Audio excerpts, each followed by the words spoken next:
Hello my dear ones. आज इस video में बात करने वाली हूँ एक और केस के बारे में, जिस केस से आपको बहुत कुछ सीखने के लिए मिलेगा। क्योंकि आप जानते हैं, दूसरों के जीवन से, उनकी गलतियों से हम बहुत कुछ सीखकर अपने जीवन को बेहतर बना सकते हैं, अपने आप को बचा सकते हैं। तो इस केस को हम बहुत अच्छी तरीके से समझेंगे।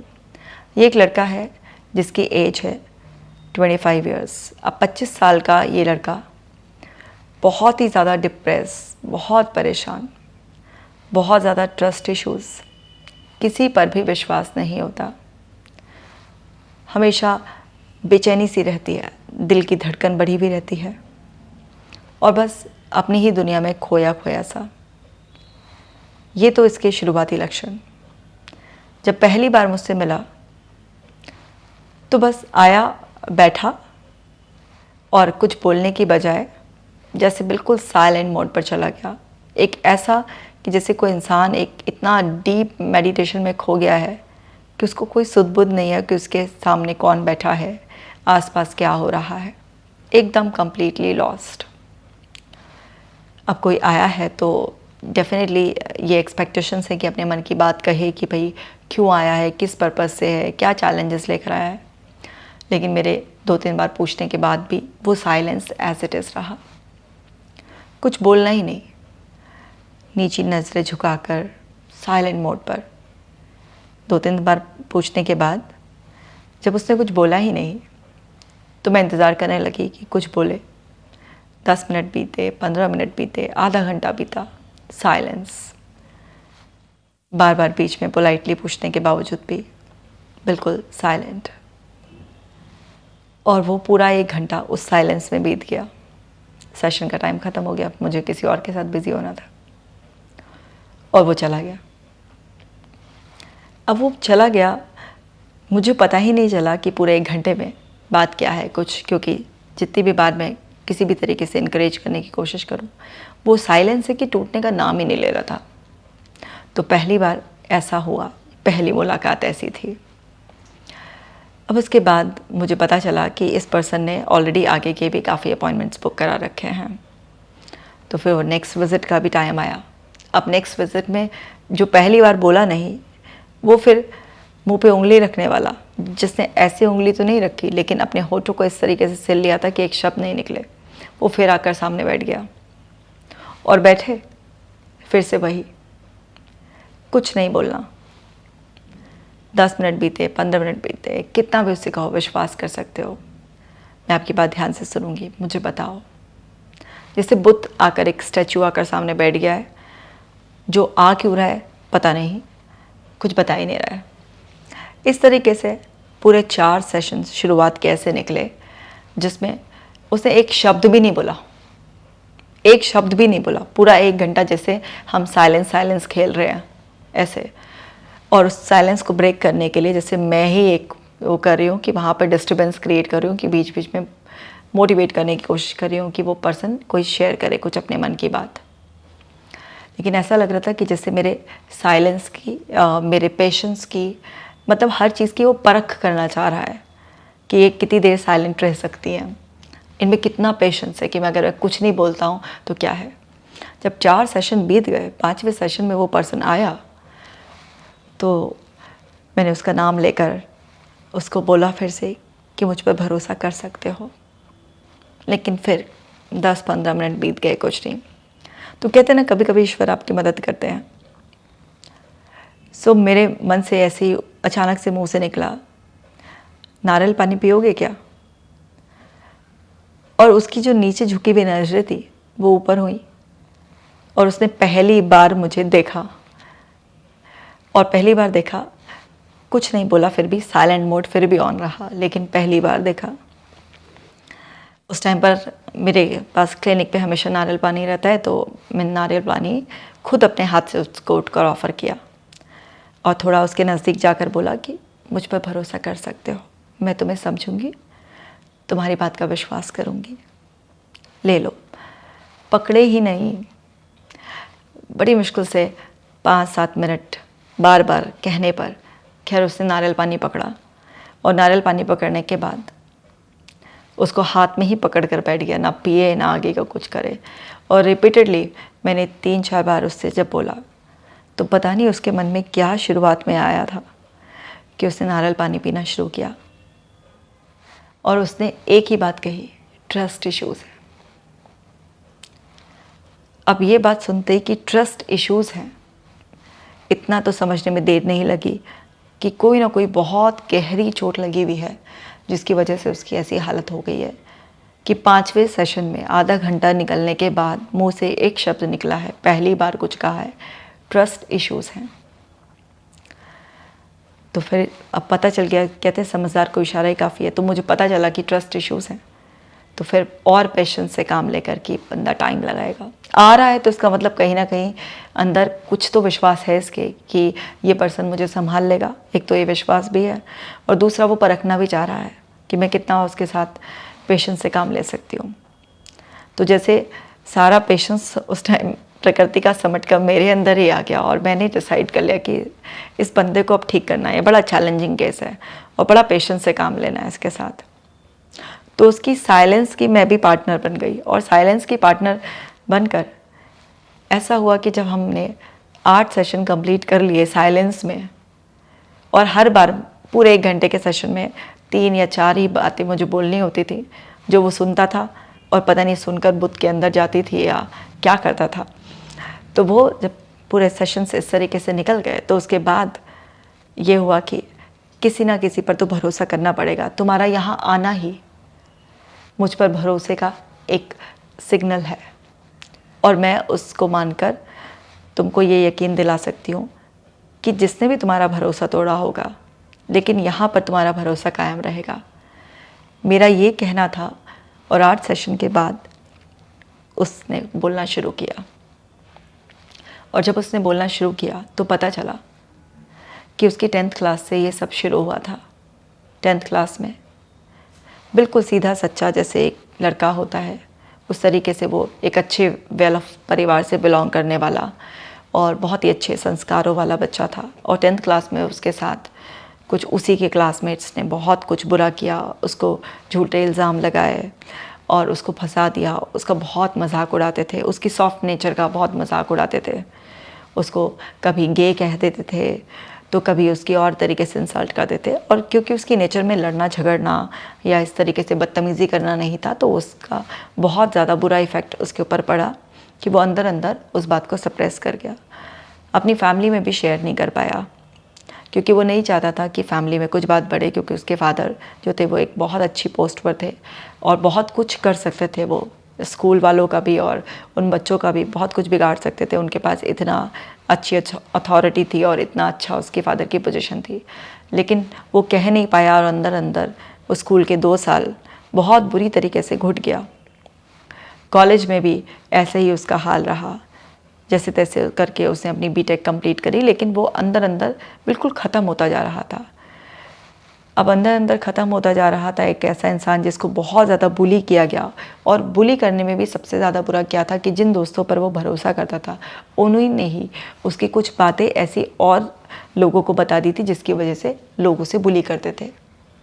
अब आप किसी से दोस्ती करते हैं तो ट्रस्ट करके आप बहुत सारी बातें शेयर कर देते हैं, लेकिन वही इंसान आपका ट्रस्ट तोड़ दे और उसकी वजह से आपको इतना बुली किया जाए तो उसके ट्रस्ट इश्यूज़ वहाँ से डेवलप हो गए थे।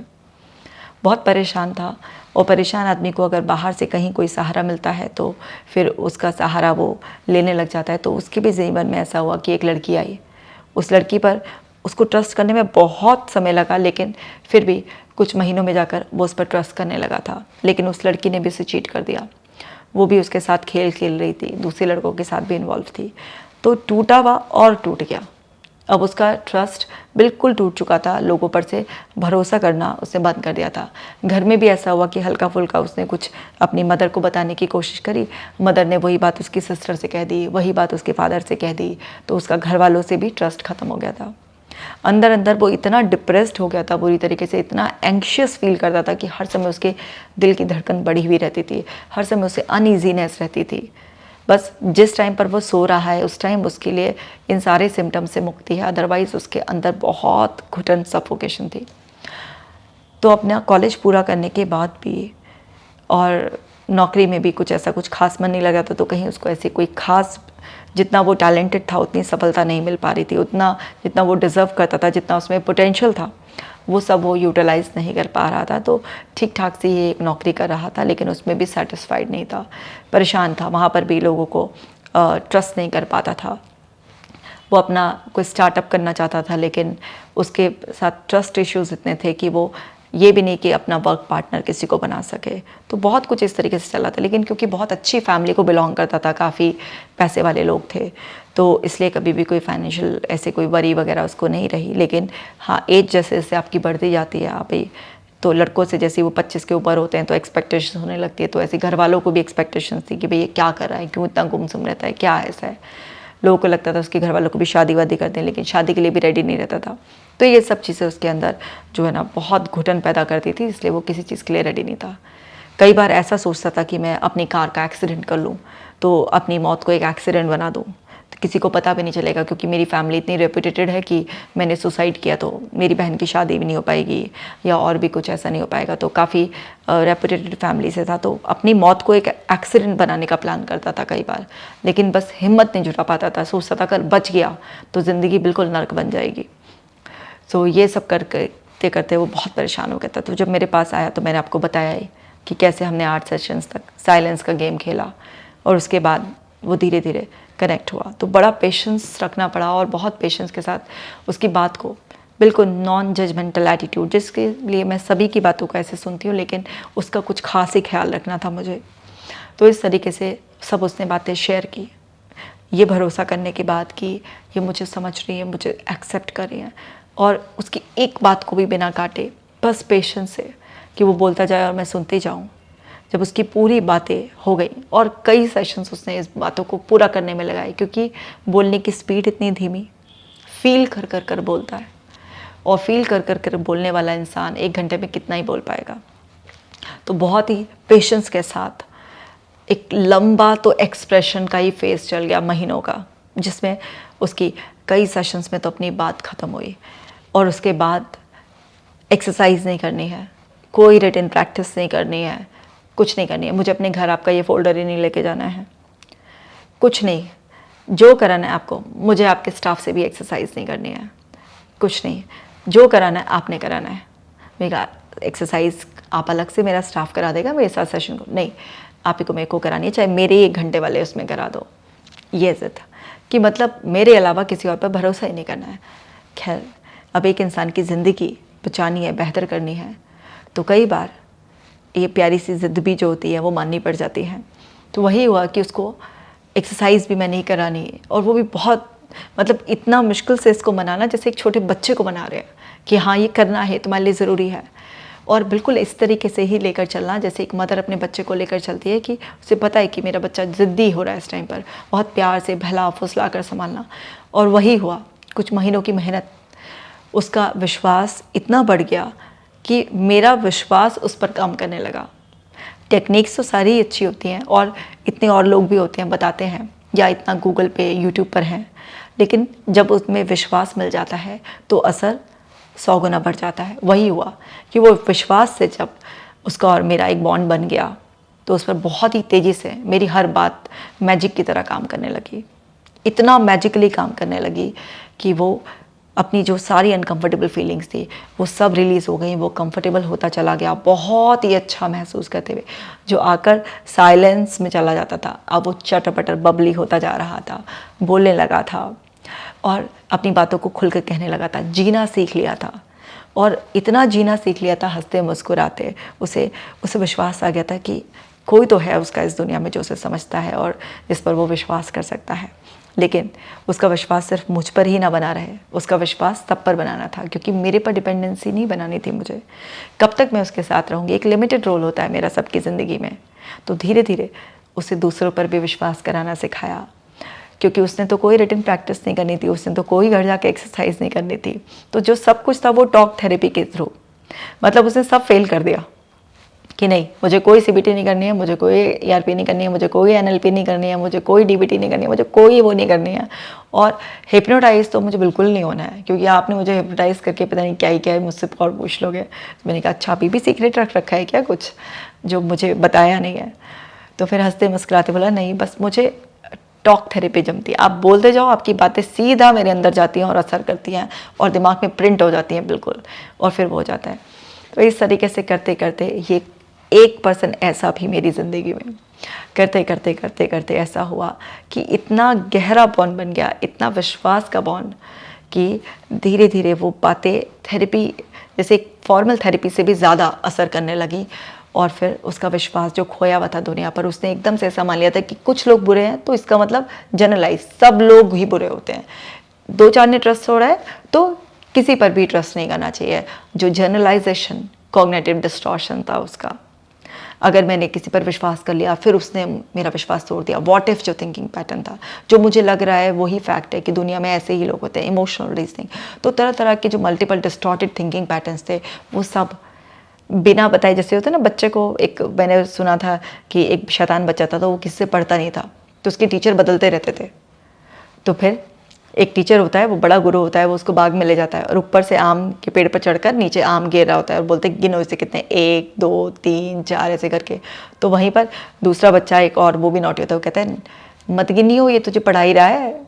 कहने का मतलब ये होता है कि बिना बताए कि तुमको सीबीटी एनएलपी ये सब तुम पे अप्लाई की जा रही है, वो सब ओरल टॉक थेरेपी के ज़रिए उसको सब कुछ कराया और उसका सारे डिस्टॉर्टेड पैटर्न्स बदले, उसका नज़रिया ब्रॉड किया गया, उसको फिर से विश्वास करना सिखाया, एक्सरसाइज की आदतें लगाई, अच्छा बैलेंस डाइट, सब कुछ वो लाइफ स्किल्स ट्रेनिंग दी गई, जिससे वो बिना एक सिस्टमेटिक फॉर्मल ट्रेनिंग के भी, बिना वो कहते हैं ना स्टेप बाय स्टेप जो एक सिस्टमेटिक करिकुलम वाला वो होता है, उसके बिना भी टॉक थेरेपी से भी एकदम फर्स्ट क्लास। हाँ टाइम लगा पूरे 2 साल लेकिन अब वो इतना खुश है, इतना चटपटक बोलता है कि उसको देखकर मेरा दिल इतना खुश होता है कि मैं आपको शब्दों में बयान ही नहीं कर सकती हूँ।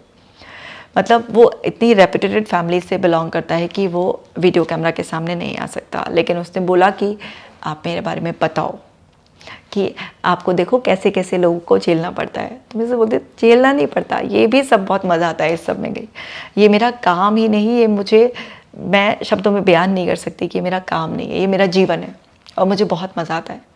कोई भी कितना भी टफ से टफ क्लाइंट हो, मुझे उसके साथ इन्वॉल्व होने में, उसकी ज़िंदगी को बेहतर करने में बहुत ही मज़ा आता है।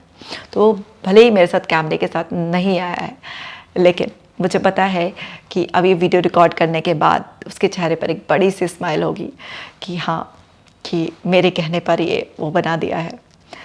ऐसे भी लोग होते हैं जो इतना ज़्यादा उनका विश्वास हिला हुआ होता है, इतना एंग्जाइटी डिप्रेशन में होते हैं और इतना ज़्यादा अंदर से टूटे हुए होते हैं और ये सब चीज़ें कर रहे होते हैं। तो समझिए बहुत अच्छी तरीके से बात को कि आप किसी भी परेशानी में हो और आपके अंदर एक ये हो कि बस कुछ तो है गड़बड़ और ठीक करनी है, भले ही आपके अंदर कितनी भी जिद हो, ये नहीं करना वो नहीं, जितना आप सरेंडर कर देंगे, आप विश्वास कर लेंगे तो सब कुछ अच्छा होता चला जाएगा। तो आप दूसरे के जीवन से सीखिए कि अगर कुछ चंद लोग ऐसे मिले हैं आपको जिन्होंने आपका दिल दुखाया है, आपके साथ बुरा सलूक किया है, इसका मतलब ये नहीं है कि सारे ही लोग ऐसे होंगे। कुछ अनुभव हो जाते हैं, हम 1-2 अनुभवों के बेसिस पर, कुछ लोगों के बेसिस पर उसे ओवर जनरलाइज मत कीजिए, इससे आप परेशानी में आ जाते हैं, आपके अंदर तरह तरह के डिस्टॉर्टेड पैटर्न्स और डेवलप हो जाते हैं। तो ये थी इस केस से हमारी सीख कि हमें सप्रेस नहीं करना चाहिए, हमें खुलकर बताना चाहिए, टाइमली कन्फ्रंट करना चाहिए, हमें अपने लिए स्टैंड लेना चाहिए। हम अच्छे हैं, बहुत अच्छी बात है, लेकिन गलत को गलत कहने का साहस हम बाहर दिखाएं, इससे हमारी अच्छाई कोई कम नहीं हो जाती है। और चलिए, ये तो थी गलतियां जिससे हमने सीखा, और अच्छाई ये थी कि पेशेंस से एक ना, कि हाँ पेशेंस रखना है कि अगर कुछ इतना बिगड़ा है कुछ सालों में तो उसे सुधरने में भी समय लगेगा। तो ये भी हमने सीखा। तो इस केस से हमने बहुत कुछ सीख लिया है। उम्मीद करती हूँ कि आपकी बेस्ट विशेस अब उसके साथ होंगी और वो ऐसे ही हंसता मुस्कुराता रहे। तो जो एक साइलेंट पर्सन था बिल्कुल, अभी वो टॉकेटिव बन गया है, तो ये मेरे दिल को बड़ी खुशी देता है, बहुत अच्छा, क्योंकि बुझे हुए चेहरे पर जब मैं मुस्कुराहट देखती हूँ तो मेरा दिल खुशी से खिल उठता है। मैं चाहती हूँ कि आपके जीवन में भी ऐसे ही खुशियाँ आए। दूसरों के जीवन से सीखते रहिए, जो बाकी वीडियोस भी मैं बनाती हूँ उससे सीखते रहिए, हंसते रहिए, मुस्कुराते रहिए। आप मुझे बहुत ही प्यारे हैं। अपना खास ख्याल रखिएगा। मैं मिलूँगी आपसे नेक्स्ट वीडियो में।